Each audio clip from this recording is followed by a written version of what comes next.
Giveaway, guys. The Germania Mint has provided me with two of the beautiful new Malta Golden Eagle coins, €5 value in Malta, and I'm giving one away. So please do join the giveaway. It's going to be a random giveaway to United States residents, and we'll do this pursuant to YouTube rules, which means that your information has got to be public. I have to be able to see it, and we will do a random drawing next week. All right, and this is the beautiful new Malta Eagle. Only 100,000 of these made, and this is the first in what they're calling their Bullion series. So I think premiums will be reasonable on these. There is the Malta. There we go. The Malta effigy, of course, with the knights and whatnot, and the €5 designation. And there is the eagle doing battle with the snake, representing the struggles of Malta over time. Beautiful new coin, not around this time. Golden Eagle. I don't know if they're going to have a gold version as well, but you probably want to get in on the ground floor of this brand new series, and this is a great start. So again, if you want to enter this giveaway, go down into the comments and please type GAW for giveaway. GAW will get you an entry into this contest pursuant to the rules, and we'll see who wins this beautiful coin. Again, U.S. residents only, and you have to have your information visible, and of course you have to provide a shipping address if you win. So come on down and get one of these before any of your friends, because they won't be coming out for a while. That's it. Go ahead down there in the comments and say GAW, and stick around for the information I'm about to present. I think it's must-know information. Thank you, Germania Mint, for continuing to support my channel and my subscribers with this beautiful giveaway. YouTube. Well, let's check back in 1 week. That would be next Saturday, to find out who wins that beautiful Germania Mint coin that you cannot get anywhere right now, probably not for another month. So come on back next Saturday and you will find out if you are the winner. Now we're going to get into what I have been working on. This is unscientific and probably flawed, but I really want you guys to understand the importance of diversification in investing, and this is diversification between precious metals and other assets. You just got to watch this before you turn it off. Hear me out, and then we'll see how precious metals have done over my lifetime. All right, what I have here is a scenario. Can you retire with precious metals? All right, of course you can. Yeah, you can put all your money in precious metals. But what if I did? All right, I started working in 1981, and the last year of this analysis is 2022, for simplicity's sake. I'm at retirement age, although I'm still working. And if I had invested in precious metals, gold or silver or both, versus the stock market, how would it have turned out at this exact moment in time?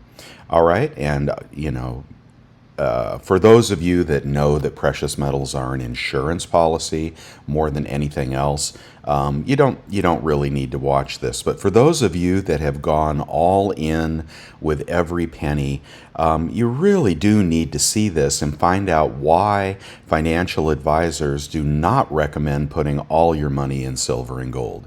All right, I'm not going to go through this line by line, but what I've done is I've taken the average median income today, family household income of about $71,000. I have assumed that of that $71,000, I contributed 5% of my income every year into gold and silver, 50-50, and I did that for the rest of my life. Okay, I didn't actually do this. I actually bought gold, and then I sold gold, and then I sat out of the market for years. And then I came back in and I started buying again. That was a big mistake, but nonetheless, let's say that I held the course for my entire working career, putting a flat 5% after tax into gold and silver. So 5% of $71,000 is about $3,500, but I had to deflate that because, unfortunately, that $71,000 was more like I'm sorry, that $3,500 was more like $1,000 if I took my income back to 1981. I've deflated my income to try to give effect to the real rates of return here. All right, so that would mean that in a year, in 1981, I had $1,099 to invest. I put $550 into gold, $550 into silver. Back then, gold was $459 an ounce, and back then, silver was $10.49 an ounce.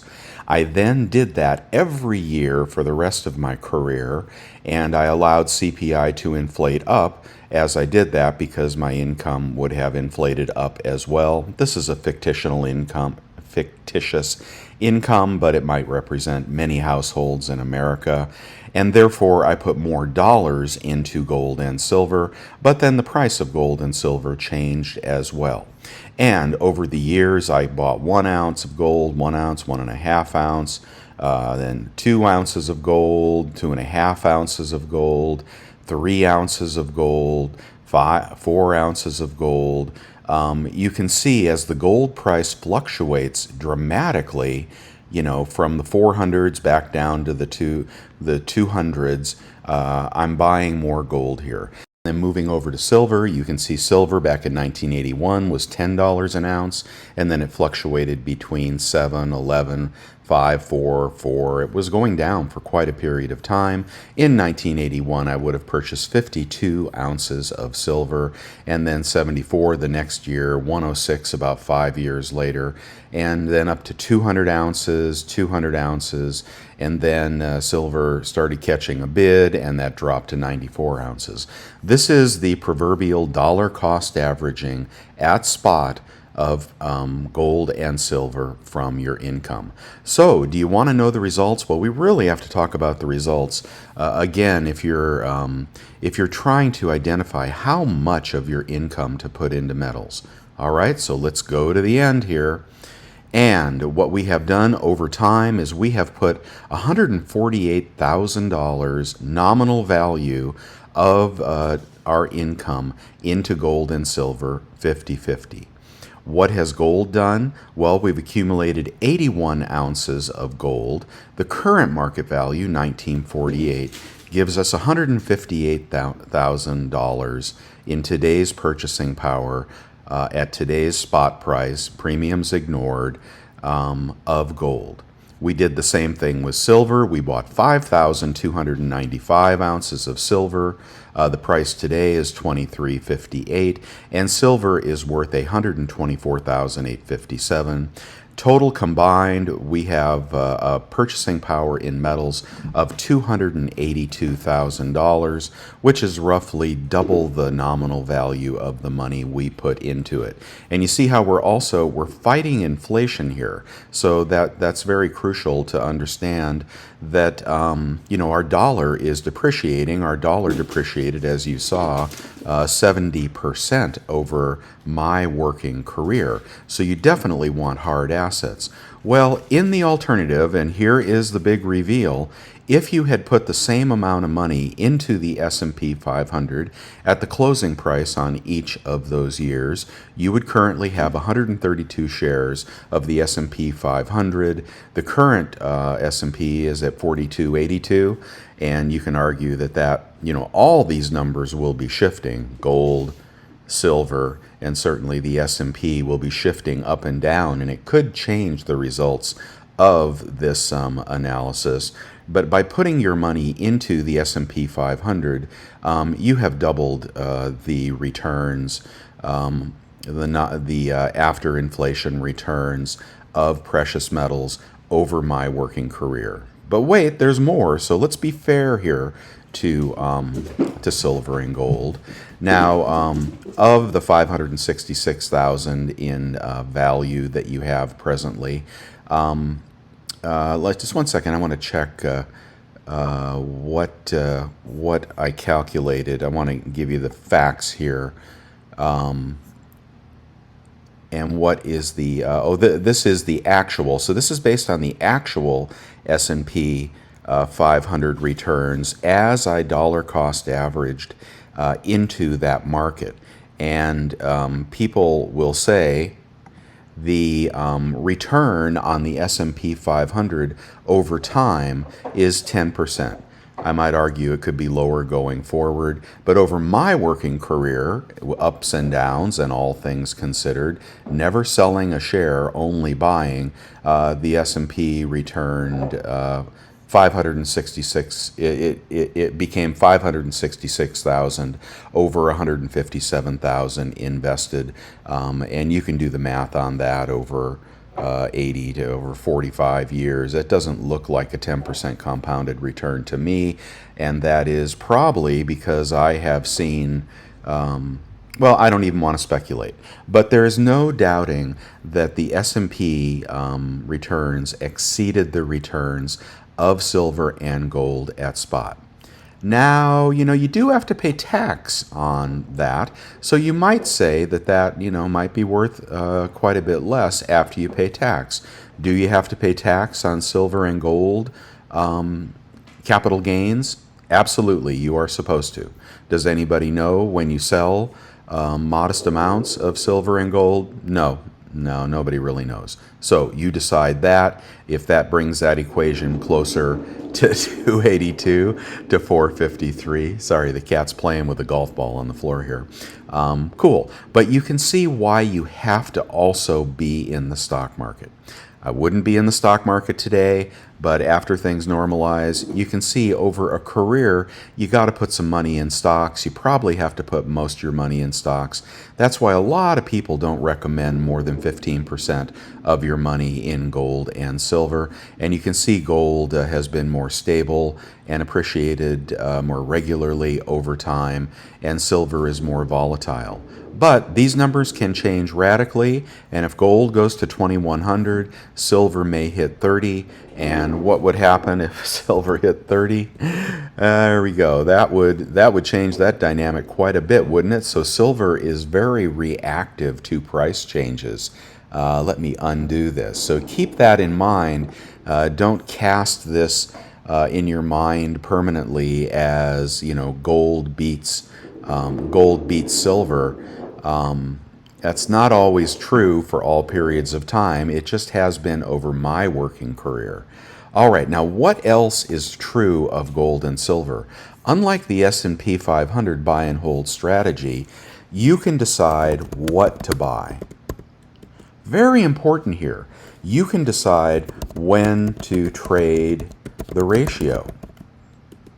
All right, and of course you can decide when to sell and when premiums are high and when premiums are low. If you pay attention to these four things, I think you could get these returns up quite a bit. What to buy? Well, if I was buying Engelhard bars in 1981, or I was buying even American Silver Eagles, was that the first year? I don't know, but whatever the first year of the Silver Eagle was, that would change the result. If I was buying Libertads when they sold for, spot basically. If I had some discretion over what I purchased and what would be desirable in the future, then I could change this number dramatically for silver more than gold. I'm not much of a gold collector, so I'm just talking about silver. When to trade the ratio? Well, the ratio varies widely over time. I know a lot of people don't really follow it, but if you traded the ratio over a 45-year period history, I think you could get this 125,000 probably up to 300,000-400,000 if you regularly traded the silver between gold and silver, which is also why you want both. If you sold, okay, and this is being discriminating about when you sell, but if you did selling and buying and you sold when premiums were high and you bought when premiums were low, you would have an added kicker on both silver and gold. So this is why I say stack strategically. You can set it and forget it, and then you're going to get this result, okay? Or you can mess with it, enjoy it, speculate in it, buy it, sell it, curate your stack with really cool stuff. And over 45 years, I don't know, man. If this was all Silver Eagles that you bought for $1 over spot, and now dealers are paying 10 over spot, then you would have doubled your returns, right? If you had happened to do it that way. So there's a reason to pay attention to these four things. Now let's take a look at the final kicker here. Not trying to get you to buy stocks or get you to buy silver and gold or buy or sell anything. I'm just telling you what happened over my lifetime in terms of precious metals for the dollar cost averaging investor as of today. And you can make assumptions about tomorrow, but it's fair to say that silver and gold are more insurance than they are investment. And then we say, well, I don't like the stock market here, and I would agree. And you would say silver and gold, doesn't really give me the returns I'm looking for. What else has done well over time? Median home price. In 1981, the median home price in America was $70,000. The median home price today is $437,000. We've had a 524% increase in real estate. Okay, so consider that. Consider that. I know housing is expensive right now, and I understand if you didn't want to jump in today, but you got to put real estate in your portfolio as well. So if you are into silver and gold and you're watching all the videos and you are sure that you just want to dump everything you've got into silver and gold, stop. Talk to some long-time stackers. Talk to other people. I wouldn't talk to your investment advisors because they never recommend silver and gold, and I think they're biased in that way. But do your own math. Look at the returns in the stock market over time. Look in the returns in spot price in the silver and gold market. Look at the returns in real estate over that period of time. And of course, real estate you typically buy on a leveraged basis, so you probably wouldn't do that today with mortgages at 7%, ridiculously so. Wait till they come back down to 3, guys. Okay, the Fed's going to pivot, rates are going to drop, the economy's going to stall. There are a lot of things that are going to happen in the future that I'm predicting that will change this dynamic 100%. But again, looking back over time, over my working career, the winner, real estate. Second place as of today, S&P 500. Last place, gold and metals, unless you work them.